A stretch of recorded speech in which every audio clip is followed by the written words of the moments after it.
Agora, um alerta sobre os acidentes com fogo. Nesse tempo de festa junina, fogueiras, brincadeiras com fogos de artifício e até o preparo das comidas típicas aumentam os riscos de queimaduras. A gente vai conversar ao vivo agora com o nosso repórter Silas Emanuel. Silas, aqui com a gente ao vivo, dependendo do grau da queimadura, pode deixar sequelas para o resto da vida, né, Silas?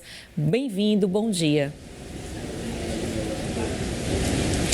Exatamente, viu, Cris? Muito bom dia para você também, bom dia para todos que nos assistem. É justamente por essas consequências, né, e a possibilidade aí de efeitos colaterais e adversos para o resto da vida, que a atenção e o cuidado são elementos fundamentais quando o assunto é fogueira ou até mesmo algum tipo de preparo, como você falou aí, que é muito comum também nessa época do ano e que pode também causar queimaduras sérias se não houver atenção. Sobre esse assunto, a gente conversa agora com o Rodrigo Daut, que está aqui comigo, que é médico dermatologista, vai poder dar mais dicas, inclusive, para o pessoal que está em casa. Doutor, muito bom dia para o senhor, seja bem-vindo ao AL1.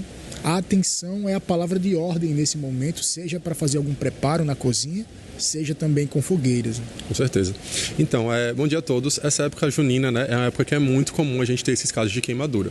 Então, para começar, seria a prevenção, né? Então, a gente vê, principalmente em crianças, com esses fogos de artifício, para a gente evitar que as crianças fiquem sozinhas com eles, e até mesmo idosos também, com a preparação das alimentações da festa junina. Então, caldos ou água fervendo também são coisas que acontecem muito em relação às queimaduras. A queimadura normalmente a gente divide em 4 graus. Então, como a gente estava conversando antes, o primeiro grau é o mais simples. Então, dá para a gente tratar em casa normalmente só com água filtrada mesmo, corrente e alguma pomadinha de hidratante. Mas o problema são os outros graus. O segundo grau seria o grau das bolhas, que parece que a gente está acostumado.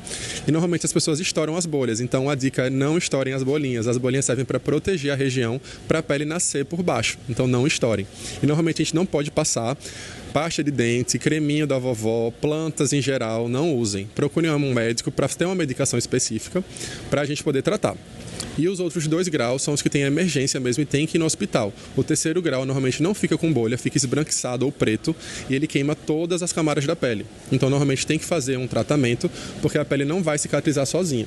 E o 4º grau, que é o pior, é quando entra mesmo depois da pele e atinge músculo, tendão, nervo. Então isso aí é a pior parte. Tem que ir para o hospital mesmo para fazer um tratamento intensivo, porque senão vai ter cicatriz, vai ter sequela, até mesmo para mexer o local, a mão ou o pé, ou enfim, o local que queimou.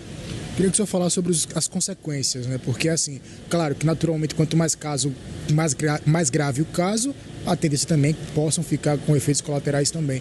O senhor falou da questão de músculo, né? Porque esse 4º grau, ele é o contato direto das chamas com o músculo, com o nosso músculo, né? Então, a recuperação, ela pode, em alguns casos, até ficar comprometida. Com certeza. Normalmente, 2 coisas que tem que se preocupar muito na queimadura é a extensão da queimadura. Então, assim, não só o grau em si. Se um grau for alto, já é preocupante. E se for uma queimadura muito extensa, também é preocupante. Por quê? A queimadura é ruim pela sequela que você falou de entrar nas camadas e passar para o músculo. Então, ele vai ter problema motor, né? Não vai conseguir mexer a região. Mas também a extensão da queimadura deixa a pessoa desidratada. Então, a pessoa fica queimada e perde água. Então, ela vai ter problemas de desidratação.